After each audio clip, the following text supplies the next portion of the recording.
നിങ്ങളൊട്ടും beautiful അല്ല എന്നുള്ളൊരു തോന്നലുണ്ടോ നിങ്ങൾക്ക്? അത് കാരണം തന്നെ ആളുകളുടെ മുന്നിൽ പ്രസൻറ്റ് ചെയ്യാനൊരു മടി. എൻ്റെ ഫിസിക്കായിരിക്കും അവർ ശ്രദ്ധിക്കുക, അല്ലെങ്കിൽ എൻ്റെ സംസാരം അവർ ശ്രദ്ധിക്കുന്നുണ്ടോ? അങ്ങനെ പല ചിന്തകൾ കാരണം നിങ്ങൾക്ക് അവരോട് പ്രോപ്പറായിട്ട് കമ്മ്യൂണിക്കേറ്റ് ചെയ്യാൻ പോലും പറ്റുന്നുണ്ടാവില്ല. അപ്പോൾ അതിനെങ്ങനെ നമുക്കൊന്ന് ബ്രേക്ക് ചെയ്യാൻ പറ്റാം? ആദ്യം നിങ്ങൾ ചെയ്യേണ്ട ഒരു കാര്യം എന്ന് പറയുന്നത്, നിങ്ങളുടെ പോസിറ്റീവ് ക്വാളിറ്റീസും നിങ്ങളുടെ അച്ചീവ്മെൻറ്റ്സും ഒക്കെ നിങ്ങളൊന്ന് പേപ്പറിൽ എഴുതി വെക്കാം. എന്നിട്ട് നിങ്ങൾ തന്നെ കൺവിൻസ്ഡ് ആവണം നിങ്ങൾ എത്ര ഗ്രേറ്റ് ആണെന്നുള്ളത്. രണ്ടാമത്തെ കാര്യം എന്ന് പറയുന്നത്, നിങ്ങൾ ഒരുപാട് നെഗറ്റീവ് തോട്ട്സ് വരുന്നുണ്ടാവാം.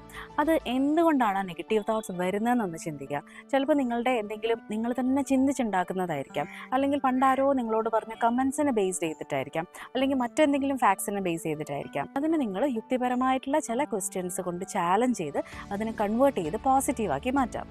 മൂന്നാമത്തെ കാര്യം എന്ന് പറയുന്നത്, എല്ലാ മനുഷ്യർക്കും തെറ്റുകൾ പറ്റും, പ്രോബ്ലംസ് ഉണ്ടാവും, നിങ്ങൾക്കും പറ്റും. അപ്പോൾ നിങ്ങൾക്ക് നിങ്ങളോട് ക്ഷമിക്കാൻ പറ്റുക എന്നുള്ളതാണ് ഒന്നാമത്തെ കാര്യം. നിങ്ങൾ നിങ്ങളോട് കൈൻഡ് ആവുക, കമ്പാഷനേറ്റ് ആവുക.